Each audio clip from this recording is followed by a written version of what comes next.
today's art discovery, which is symbolism in storytelling. And we all know that every work of art has a story behind it and to it, and whether we see it or not depends on us sometimes. So this is our always unscripted, always, we never know what's going to happen. With these two, I would just say fasten your seatbelts, okay? Right? So I'm going to try my best to keep people under wraps, but it's beyond my pay scale, actually. So straight to the pilots.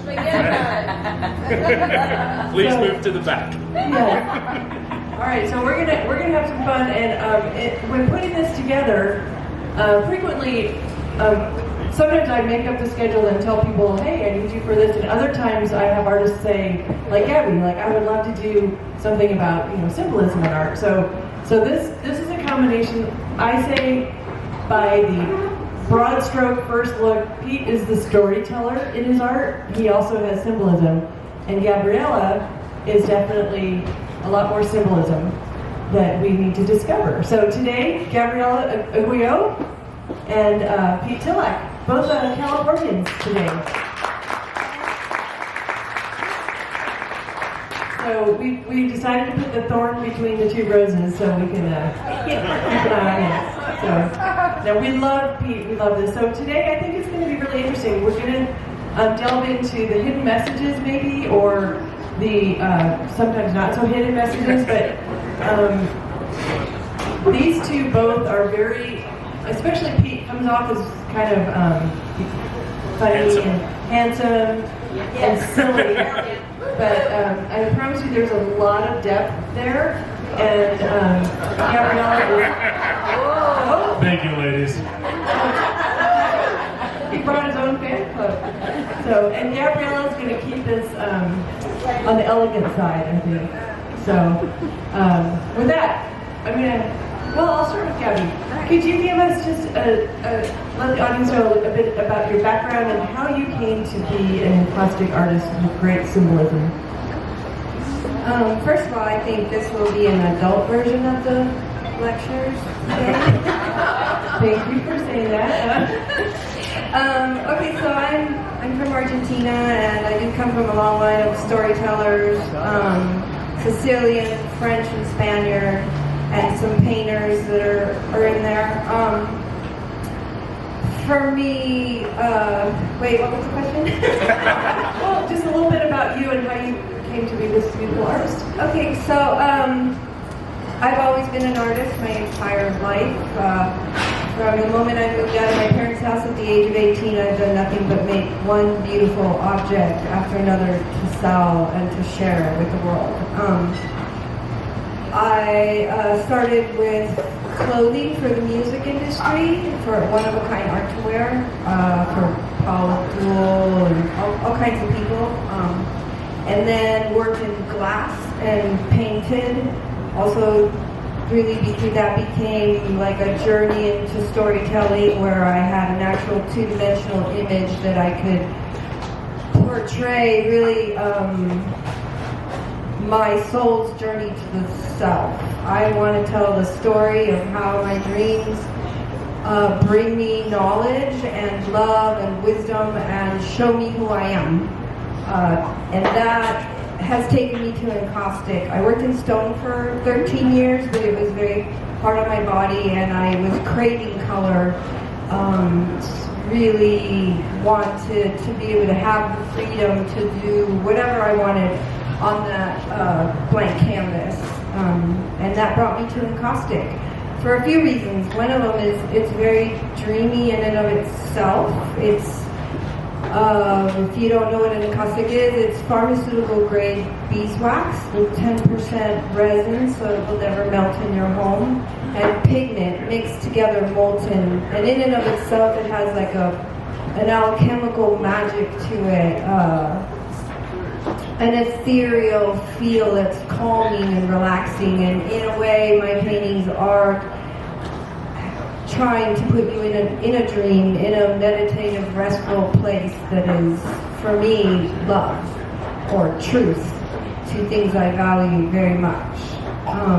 So it's been a very long time, and it's taken me a long time to really own what it is I want to say, and part of that journey has been the discovery of who I am and what it is I want to say, or what it is that's important to me. I am a hopeless romantic, so it's all about love, and what is it that gets in the way of love, and what brings you to love, and what in this world can make us thrive and be happy. Lovely. That's great. Thank you so much.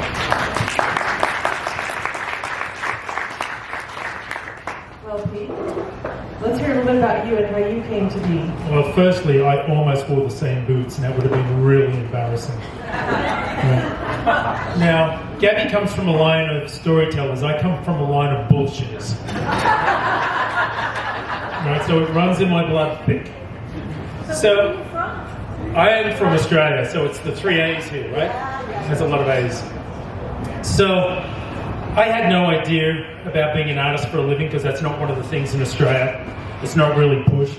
But when I look back and reflect upon my family life, there is a lot of artistic qualities there hidden in the bushes, but because it's not a way of making a living, or it's a very hard way of making a living, I got pushed into the trades. So I was actually an electrician. One of the best things my dad ever said was become a tradesman and then you could do whatever you want. No plans of what happened from then on. So at the age of 23, I was ready to build a business, worked my butt off 7 days a week, 2 different jobs, and then thought, hey, I'll just go for a quick trip, which never actually ended. I ended up traveling the world for 10 years straight just surfing. But it was very much a self-collected vision of what life is. Not that I was looking for waves and got a history of life. Would do whatever it was to get to the next spot. I used to plant trees in Canada, to pedicabs, to whatever it may be to get to the next area. When I came to the US, it was only to grab new surfboards and then fly out of LA. And then helping a friend do a mural, he actually, I said I used to paint at school, and he blatantly said that I sucked. But he was kind enough to say why. Because if you mix all the colours together, it turns mud, right? It turns to brown, not black, what most people think. And then, because I'm logically minded, he stated, do you know anything about shadows, highlights, and tones? And straight away I started thinking, oh, that's why people paint apples and so forth. So then I worked at it, and because I didn't have any anchors holding me down, I was by myself, I said, well, I'll go for it, and if I become an artist, I'll stay. Because life, everybody thinks is a balance. I don't think it is. I think it's a sacrifice. You've got to give something up to get something. I love my home country. I love my family. I love my beaches. An electrician, I could do with it. Over here, it's the opposite. What a great way of maybe living a life, of being an artist, but I'd be with OK Surf, So I thought I'd sell something, and if I could, that would be my coin flip, and I would stay here. Long story short, I flipped the coin, sold a piece, went all in. That was the deal I made to myself. I said, if I'm going to do this, I'm all in. And in fact, it was... Yes, I'm sorry. My ice cream cone. Okay, so... It is a balance. I'm trying to find that sacrifice. So I actually met a girl who used to work at this show, who became a very dear friend, who I went up and asked about how do I become a successful artist. And she gave me some hints, and we've been friends ever since, and she got me into this show, introduced me to this. And I came in as a coastal artist, painting tropical scenes, because that was what I call my marijuana of art. It was horizon line, palm tree, horizon line, palm tree. It stopped me from overthinking things. But then society deems a man to be supportive of the family, and I wasn't able to sell anything. What was it, 8 weeks, I think, without a sale at a 10-week show. It's very depressing for him.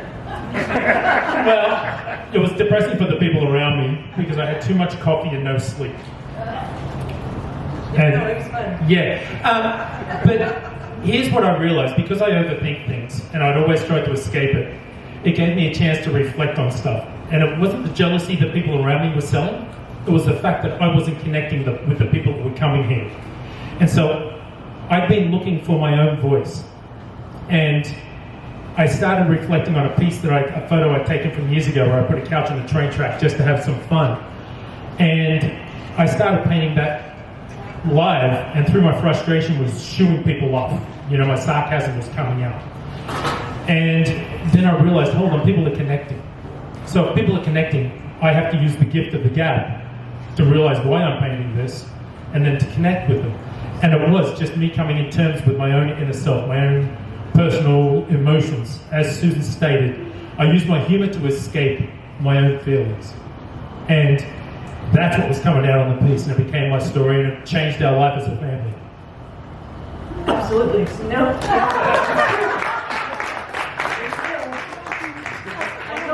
Yes. I can see that your surfing and water comes into your pictures, because a lot of them, I didn't even notice that, and I've been here a lot, that some of your paintings are underwater. Yeah. We will talk about that in a bit, because there's a whole reason of why that is. Thank you for bringing that up. We'll dive into that in just a little bit. I'm the one with the jokes, lady. Don't do it, ladies. Go. Yeah. But no, I think what's abundantly evident is the desire of really all of our artists here, but in this instance, both of you have so much wisdom and love and stories you want to share to help other people in their journey. And I think that's what's so beautiful, that we feel that connection. And Pete is right. The first year it was, he got in because we liked the person who referred him. No, I'm kidding. I mean, the first year That's okay. It was fun art, but it didn't have the depth, and it didn't have the emotion and the connection. And both of you have evolved so much each year. We see that growth, and as Gabriela says, there's fertile territory here to learn. So, How many years have you been here? How many years? 8 years for me. Okay. Oh, A lot. 16? Oh, God, no. 15? No, I think I'm only 10 or 11. So you've been here a long time. I think it's 10 It or just 11. seems longer. Okay. You can run, lady, but you cannot hide.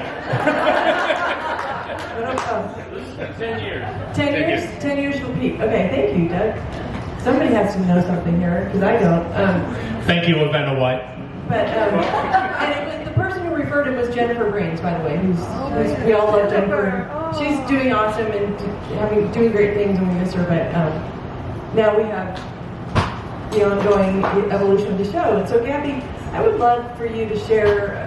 Your work has changed in multiple ways. You've been doing encaustic since you've been here. We know you did the stonework before, but your work has changed. Your palettes changed. Tell us a little bit about the journey and the symbolism in what you do. So my work is showing you my journey, my story, or the mystery of the unknown of who I am, that I'm on a daily basis always churning the ether to figure that out. What do I stand for? What do I want to do? What are my desires? What pulls me to be passionate and to do what I do? Because that comes to me in my dreams, the symbols change as I change. As I grow or become deeper, those symbols become richer, the color changes, and so my work changes along with it, because I'm trying to be courageous, and instead of maybe thinking, oh wow, this is selling and how great that is, I just want to keep pushing to evolve and to show you my story as much as I can, because I think it relates to every single person. We all want love, we all want happiness, we're all looking for truth. So we were talking about water being in your pieces, and for instance, in Jungian analysis, when people are talking about their dreams, or if you dream of water, water is your feelings. So to have a painting where things are underwater is incredibly profound. It speaks to being in that acceptance of who you are, and to be willing to let things flow and accept that your feelings are valid and important.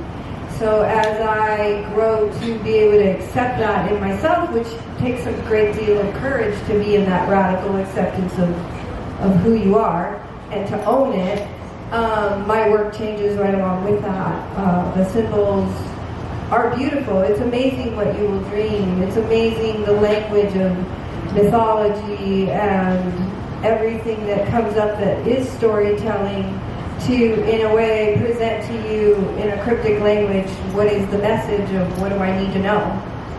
So that informs my dreams and pushes my work to change every year. And explain or share, if you will, how and why you feel people connect so deeply to that. Well, mythology is really old. It is the story of mankind told over and over in many different ways in many different cultures. But as Joseph Campbell was very fond of saying, it is all one story, and it is always the same story. It is really love, loyalty, and what does it take to thrive. So if I'm telling my story and what it takes to courageously stand here and be me, which is what we all the artists do. I mean, I would say that every single piece of artwork in this tent and ever made is really a self-portrait of that artist and is showing their psyche on the wall. So here we go, right? What does this mean to me? Why is it meaningful? Well, if it speaks to me, it's going to speak to everybody in some way or another, right? The truth is the truth is the truth, and it's recognized more than it is learned or believed. And you might not know why a piece of artwork moves you, or why it's making you feel teary, or whatever it is that it's bringing up for you, but it still speaks to us to have anybody's truth be shown or revealed. Every great novel, every movie that's ever touched your heart is touching your heart because it's saying something about our humanity at a very deep level. Very good. Thank you. If I may ask, delve into those three representatives of your artwork. All right, What is going on within you? we're going to go on to that then. So Gabby, you brought specific pieces. Yeah. Do you want to explain some of the story and what's happening in those, and then we'll... Okay, so this triptych is one of the first times that I've tried to quite literally bring alchemical symbols to life. Alchemy being the process of turning base metal into gold, which is literally the best metaphor I can think of for what it is to heal the predicament of our soul, or to go into therapy, for instance, or to search spiritually for some truth that will help you live better. So on the left, the first painting is called Eros, which is love, but it also portrays an alchemical symbol called conjuntio, which is to be in union with the divine, or in layman's terms, to listen to our heart, because our mind lies to us very easily. It tells us stories of our past wounds and it confuses things, but the heart discerns. The heart knows the truth and it knows what is good for us. So in that painting, I would be the female hummingbird who is open and ready to receive the love of the divine, which is the male hummingbird that is focused and wants to be in a relationship with her, right? And what that means to who you are or what you feel is, can you accept your feelings as truth and follow that? The second painting is agape, or yearning, which is the catalyst to what happens and why that happens, which is at the bottom bird, which is, again, myself with my beloved, is yearning. She's stretching, needing, wanting, absolutely dependent on that kiss, on that love.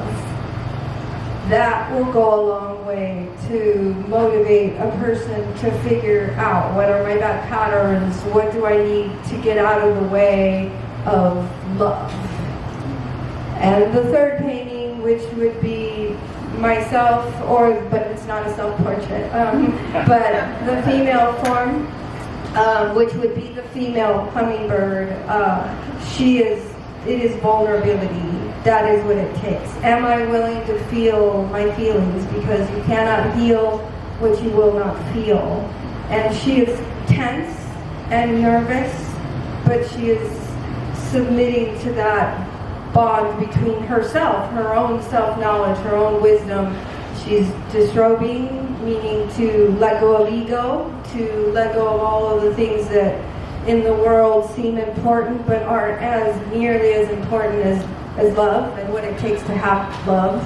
And she's also becoming water, which takes us back to the underwater paintings, which is to be in the essence of your soul, or to know to not be numb, right? To not be codependent, to literally let your life flow and let your feelings guide you to what it is you actually desire. So if you put them all together, this is self-love. Wow, fabulous. Yeah. And you all thought it was pretty great. Yeah. So one of the greatest things about being at the Celebration of Fine Art is having that opportunity to hear the whole story, and it makes you a deeper connection with what you're seeing with your eyes. So thanks for that question. Well, I would actually say thank you for letting me express it. It's really dear to me and wonderful to be able to have a place that is fertile territory that allows me to show this much me. Thank you. And vulnerability. What a gift. Yeah, thank you.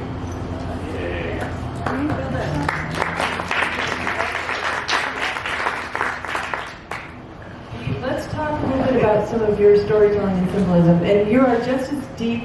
And vulnerable. I'm very vulnerable. You are. You are. You can hurt me, lady. You can hurt me. I think at the point that I'm at, and everybody here is a culmination of their past. When I traveled, it was prior to digital content, so I never had a phone. I never really liked English or any of those things. I liked math. So again, I went back to the logic. But when I traveled, I found that you would hand other people books from fellow travelers who were on the same path, with a gift of, hey, this one's really good to read, or whatever it may be.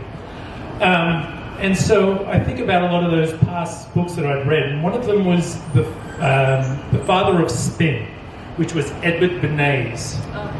Yeah, it's enlightening, it's scary, because what it is was he was the nephew of Sigmund Freud. Sigmund Freud gave him all his books. He read the books. He created propaganda. Right? Propaganda was taken by the Germans, turned into something bad, but then he changed the name to public relations. That's exactly right. The bullshit is all around us. And what it is the essence of not seeing things because you're looking over here. Right? But I don't dream. I contemplate constantly, all the time. The drive here, all I contemplated was what was I going to say? The good, the bad, and the ugly.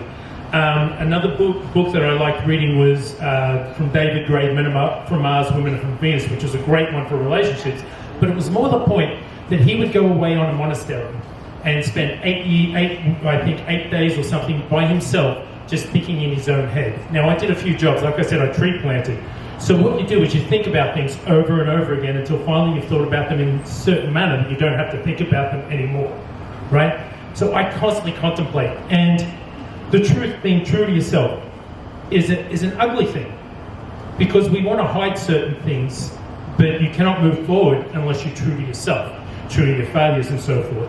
And as I said, I blocked those thoughts when I started painting this series until I realized it's like being in a room full of lonely people when all you have to do is turn around and talk to each other, right? We all have very similar feelings, but we've just handled them differently, right? And so I'm in constant contemplation, frustration, overthinking, and caffeine. And so that's what comes out in the pieces. So again, just like Gabby here, I don't paint for people. I try not to. I try not to rip myself off. A very good friend of mine said, when you rip somebody off, you're never going to progress in what you're doing. So that's why you're going to see different subject matter in all my pieces, but they all tell of stories. So most of them have a video behind it. So shall we delve into some of these stories? Yeah. Excellent. Well, thank you, ladies. I like you guys a lot. You all get $20. Give them a drink, please. So this one over here is called Stolen Moment. And it came from when I was actually sitting in the car. Everybody's been sitting in the car driving down the freeway, and all of a sudden you realize you missed your stop 5 stops back, right? It's because you've gotten into a thought pattern that's become this clarity of, oh, that's how I was supposed to fix that. So it's hard to find clarity in a forest full of thoughts. And sometimes the gift of a stolen moment may find its way where you can sit back and contemplate the changes you want to make in your life. But then you're too busy staring at the shiny shit, you forget to see the abundance that you've already created around you. Does everybody see that? So chickens represent abundance, right? We all have constriction of time. In fact, that was one of the things. I have conversations with a lot of my collectors. I see a lot of you here, so I thank you for being here. And something came up 2 weeks ago that I want to put into a piece, and it was exactly time. I can't even think. Welcome back. It's the currency of time. The currency of time could be the essence of a new piece. So I've written it down. Maybe I'll get to it, or maybe I'll bring on the lights. Then the change, obviously, is the leaves, and the fox is the seeing through the deceit, the contemplation, while the raven is the messenger. So that's what that piece is. It's a very simple piece, but it meant a lot to me. All of them mean a lot to me because they're my stories. I'm going to get up because I've got a point. So this has been a very popular. Actually, let's go over to this one. Sorry, I'm just trying to get out of your way. Good. I'll go along. Okay. So this one talks about contemplation, right? Anytime you want to make a change in your life, you can sit back and contemplate where you want to go. But sometimes not every napkin sketch makes its way into fruition. And you've got to take that adventurous leap of faith, knowing you fill in the gaps as you go along, because if you don't make that move, you're going to lose the art of momentum, because laziness and procrastination becomes the enemy of time and discipline if you're going to go for all the marbles. Thank you. But see, you all relate to it. And that's one of those things. We all have those feelings. We sit back and we don't want to do things, but then it's like, oh shit, I've got to do it. Because you're losing that art of momentum, right? Now I'll skip this one if we have to come back, we will. But this one's been a very popular one for me. We've sold out of this one. It's called The Bull Market. And again, I painted it because I had this feeling in my head. It took me a long time to come up with the concept. And I really didn't think it was going to connect with people, but I just wanted to paint it, right? And so it obviously connected very well, which blew me away. So this is the Chase Morgan Equitable Trust Building. New York City Stock Exchange. The pediment on the very top is called the integrity to protect the modern man. So you have integrity, equability, and trust, all lost with media. We thought it was only recently, but it was the 1800s that Mark Twain stated, if you don't read the paper, you're uninformed. If you do read the paper, you're misinformed, right? So we thought that was a new concept, but it wasn't. Why? Because we're emotional. We're all emotional. It's a lot easier to control a stampede than it is a standing bull. And the reason why they're bison is because the Native Americans say they claim the reign of their land through their stomping hooves. But if it's under a false narrative brought on by the media, we need to be able to fly high and see clearly from a distance using the hawk's vision, therefore see through the deceit and use the wisdom of the fox to play by your own music rather than have your strings plucked by somebody else. So in general, play by your own music amongst all the bullshit.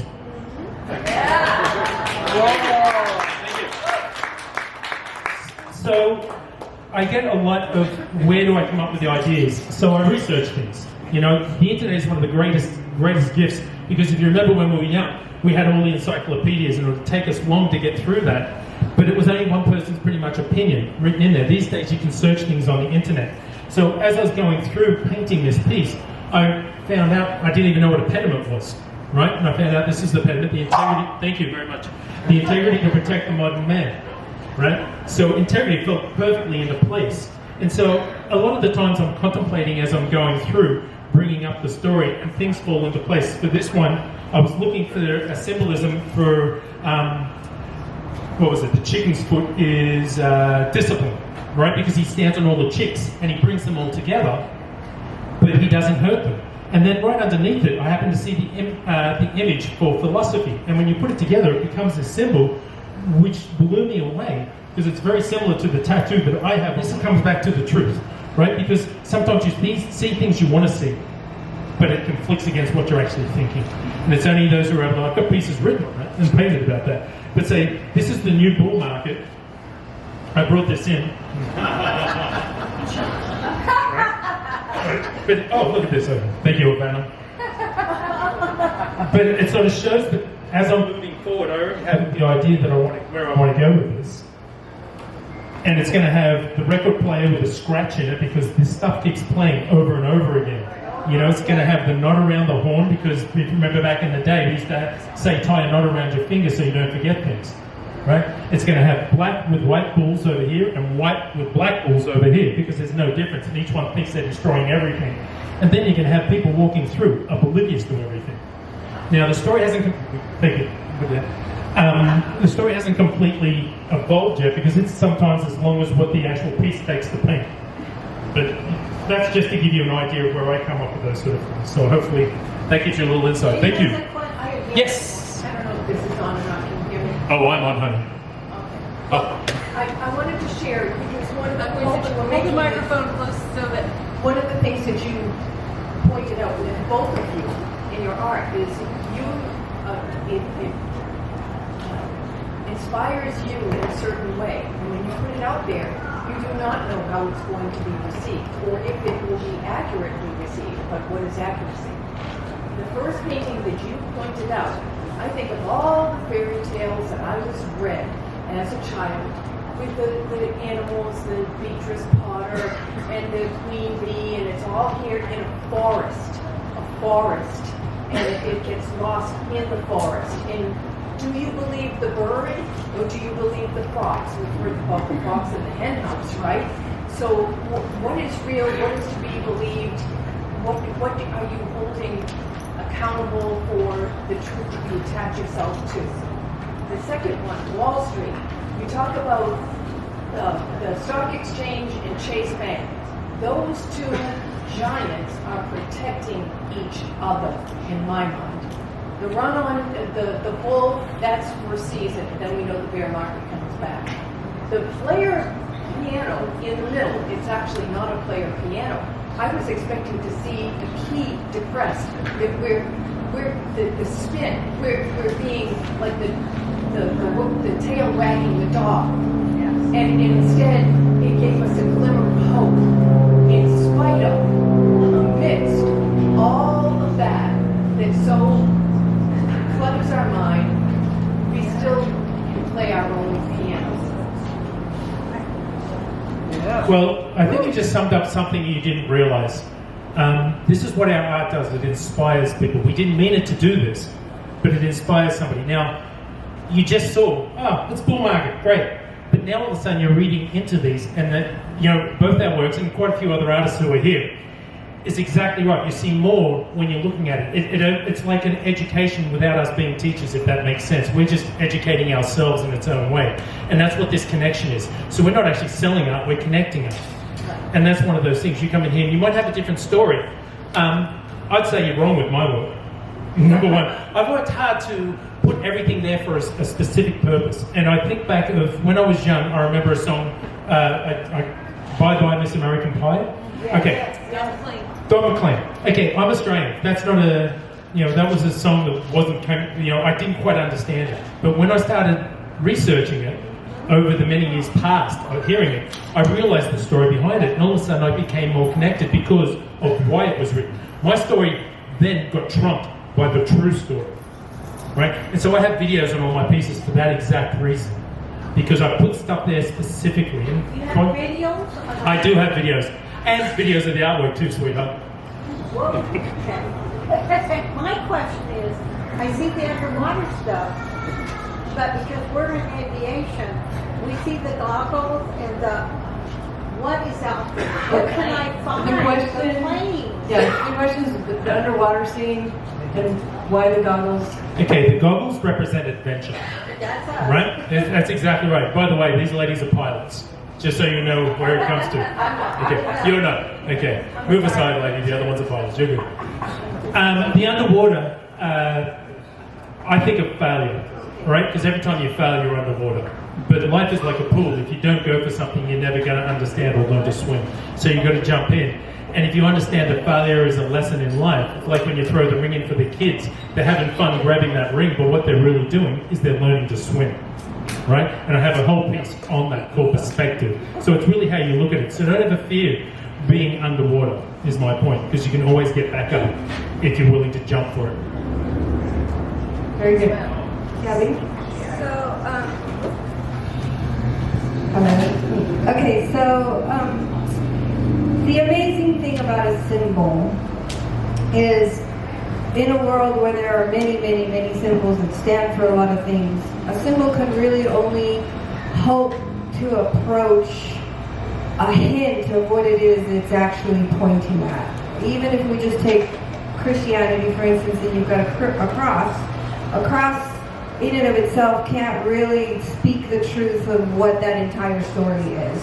And I would say that goes for every symbol. So there is a speaking through symbols that hits an individual person at their point of need in their journey that is unique to them. So something that's symbolic in my painting might mean completely different things to two different people because it's speaking on an unconscious level of a felt experience that can't really intellectually be understood necessarily. In fact, adversity in our lives, they say it comes to us because the answer to adversity is in your heart and not your mind. So, because the brain tells us stories and tries to actually confuse us in many ways, the truth is often felt through the heart, and symbols really help to speak that. It's a sort of a soft opening rather than an intellectual concept. And again, everything that takes us back to the heart and what it is we really feel about a situation holds far more truth than the brainy concept of an idea that might mean something different to different people, but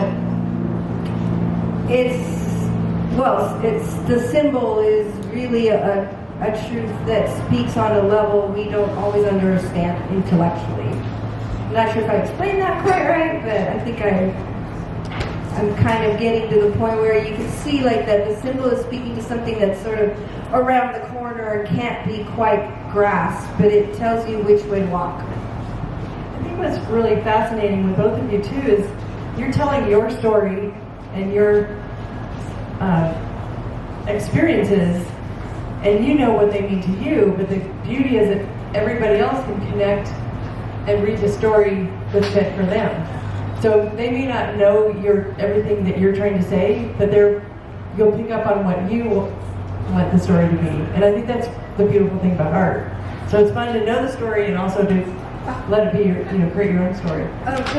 So Carl Jung said that artists are the keeper of the symbols, that we literally play and make special of the things that humanity needs to see.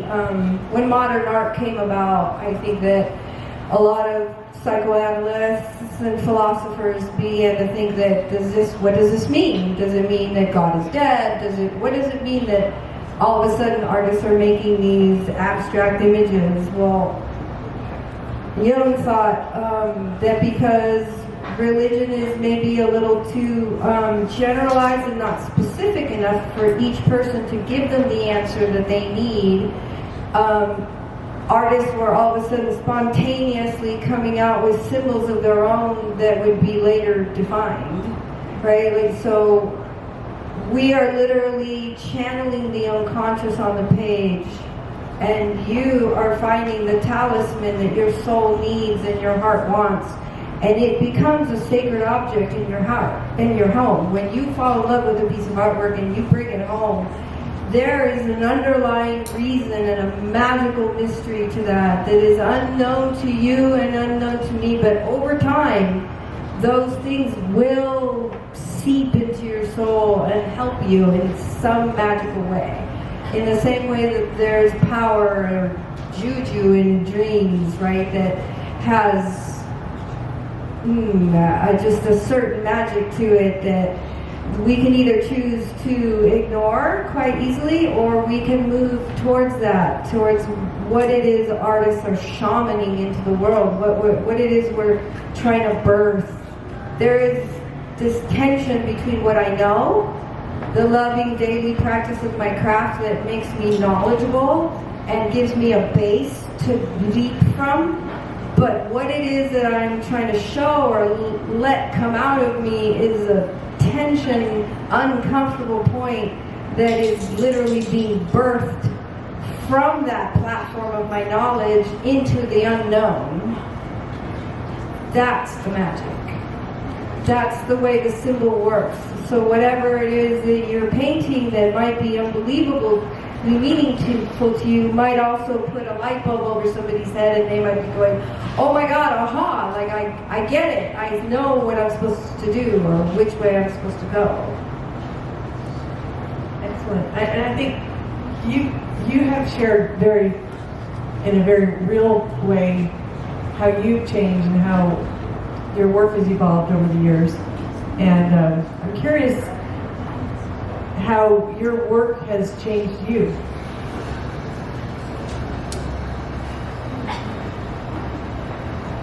Yeah. How did it change us? Yeah. Well, It's about family for you. it is, and I don't want to jump willy-nilly and just bust something out that has no meaning to it. Because number one, yes, it changed my family. It totally changed my family. That's why in fact, it was yourself and Jake that came to Sausalito, and you believed in the first couple of pieces that I was onto something. The show finished. They followed me to another show that I sold out at, and they literally saw me in tears. So the reason why it was tears is because when you work hard for something and it hits, it comes from failures. So you know at the bottom what happens when you crawl your way up, and all of a sudden it does touch. And it wasn't just about me. My wife sacrificed as well. Oh God. See, these are the emotions. This is it, right? We sacrificed as a family. To the fact... It's all right, it's all right. This is what emotions are. We have to accept every emotion. And I was talking to one of the other artists today about heartbreak. And there's something beautiful about every part of the emotion that you can grab something from. And, you know, those challenges are what make us who we are. And we can reflect back upon those, because it is the hard times that make us who we are. And I think that, you know, the sacrifices our families make for us to be here, and especially, you know, I can only speak about mine. You know, I miss my daughters. Fuck you. Sorry, guys. I love your job. Yeah. It's my daughter's 16. God damn it. No, in a week. In a week. I'm constantly missing it because of the sacrifices for this show. So she's grown up, understood that, but there's still something I feel I'm constantly missing, but I still have to give her something. So again, it's sacrifices. What am I going to give her? Am I going to give her my time and sacrifice all the other stuff where it could create stress in the family because I'm not being out? This is a job. I got to support the family, right? And I'm blessed to have this situation, but it's only for 3 months a year plus the outside. So I'm all in right now, you know. Tired, stressed, excited, over-creative. I don't have time to sleep, let alone dream, because there's so much to do, and I'm so high on the creativity from everything around here, and the conversations with all of you guys that is constantly going through my damn head, right? I feel like, what's that movie? A Beautiful Mind. I feel like if you were to come into my mind, there's strings that are going to all these notes, and I'm afraid that I'm going to miss them. So I write them down, and then I write them down again because I don't want to forget that I've written them down over here. Yeah, but if you came to my studio, it's clean, it's organized, because it's hard for me to work without an organized studio, and I'm one of those pathetic person who wants everything organized before they start working, because then I feel like I've accomplished something before I start painting. And so we get back to the sacrifices that we make in order to connect with ourselves firstly. Actually, we really connect with ourselves first, because I don't drink a lot, I don't take drugs, and I use that as a joke, but I'm afraid that I would lose what I got. I used to take drugs, I used to drink to escape my overthoughts, because I did think it was a very masculine thing. With tears. I'm fine with it now, sometimes. I'll beat you to it. But it's one of those things I used to try to escape. Now I relish on it, because that's exactly what emotions are. They drive us to do certain things. You know, as I said, I look back at my past and I think, wow, all those things become, it's like a pyramid. I'm at the top of it and it's constantly moving forward, and everything I've done in the past, a lot of it becomes a culmination of where I'm at today. And it's for everybody. I'm nothing special.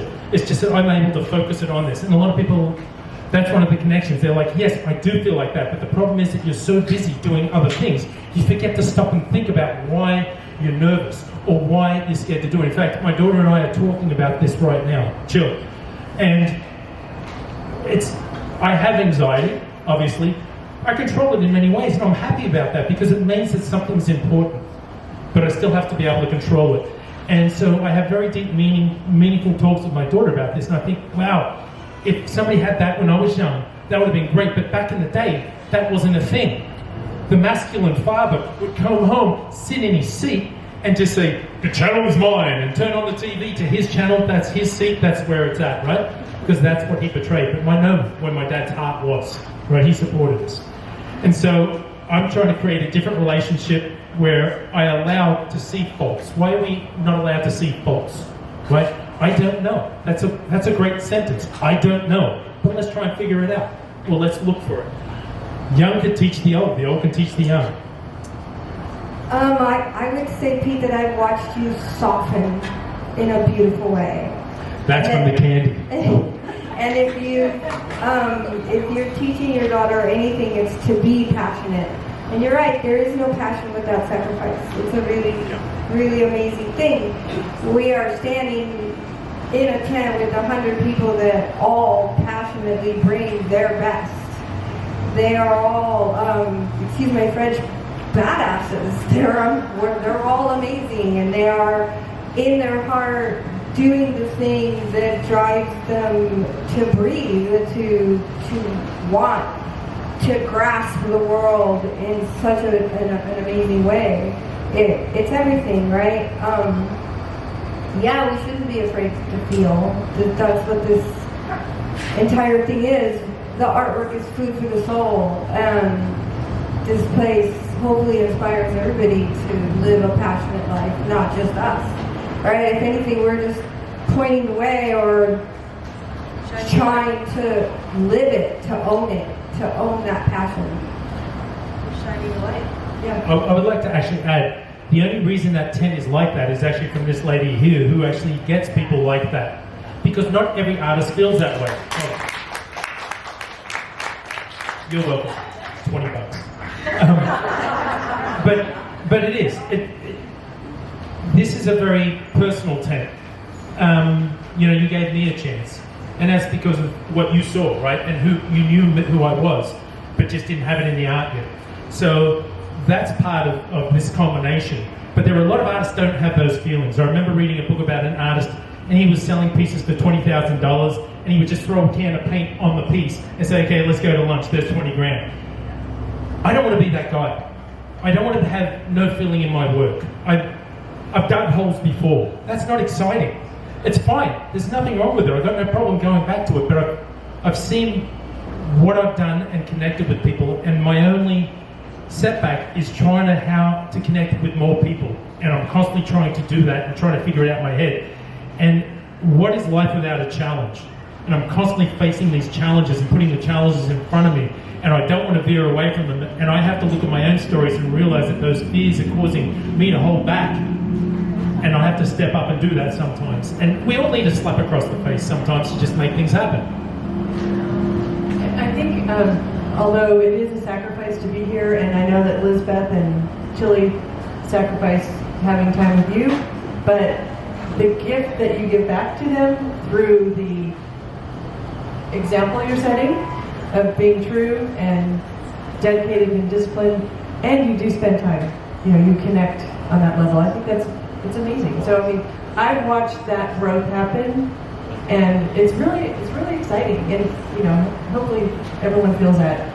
And I do know that you sacrificed another love of yours. Yes, that's the water. That's the surf. The water. Back to the water. Well, I've snuck away a couple of times this year to get back in the water. But it's funny because I've watched my daughter grow, and she just showed me some artwork, and I'm like, shit. I've given her a gift of overthinking, or is it an anchor?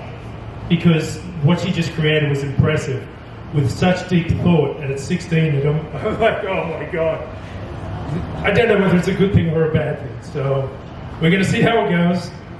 Hopefully I'm leaving a good trail of morality and value that you can follow, but I'd rather her overthink than just walk through life oblivious. Like the people in the new Wall Street. That's right. That's okay, but I would rather her control things than rather be controlled. Yeah. I mean, this is all about connecting. It's why it's in the title of our publication, Art Connection, where art lovers and artists connect.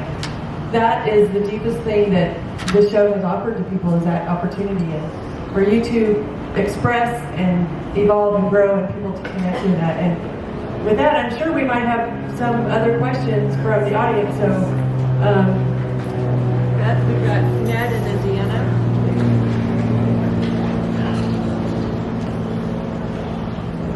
Thank you. Is this on? Yes. Is it on? Yes. Okay. I have a question regarding Hold it a little the closer. bundle paint. Can you hear me? Hold it a little closer. Hello? Okay. There we go. I should know that better. The three bundle paintings on the left. You used one word that really caught my attention, and that was a triptych. It obviously means that the three paintings have a connection. There's a progression, from, as you described it, from one to the other. And, you know, anybody who studies history of paintings realizes that some of the early Renaissance paintings, they'll say, well, here's a piece of a triptych that's up for sale. Sadly, it's not connected to the other two. I noticed that there's a little piece of paper next to each of those that signifies that they're going to be sold separately. Is that correct?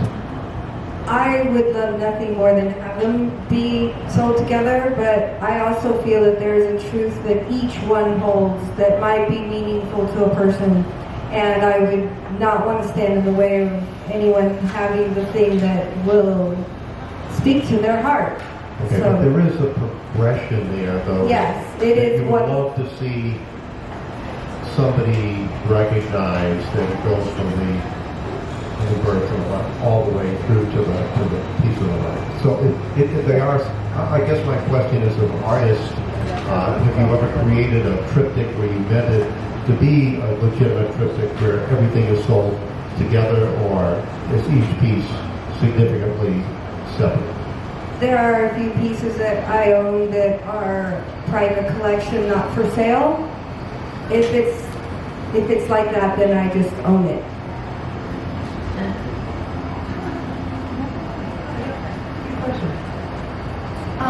Can I just say something about Pete? No, please no. So I've known Pete since he got here, and he was so hard up the first year that he set Chili in front of a table with clay and made her make cute little animal clays. And how long has that been? 10? Yeah, about 10 years. I don't think he made her do anything. I think she went all in on that. I still have it in clay. It was a little thing with... Hold on. Ken, is it still above the stove and not melted? Correct. Then Yes. she's never used the stove for 10 years.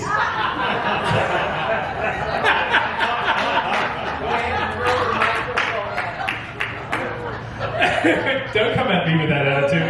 You know who you're talking to. You know, that's an interesting thing. When I was young, I didn't have a lot of friends. I didn't hang out with a lot of people. My mum used to do cake decorating.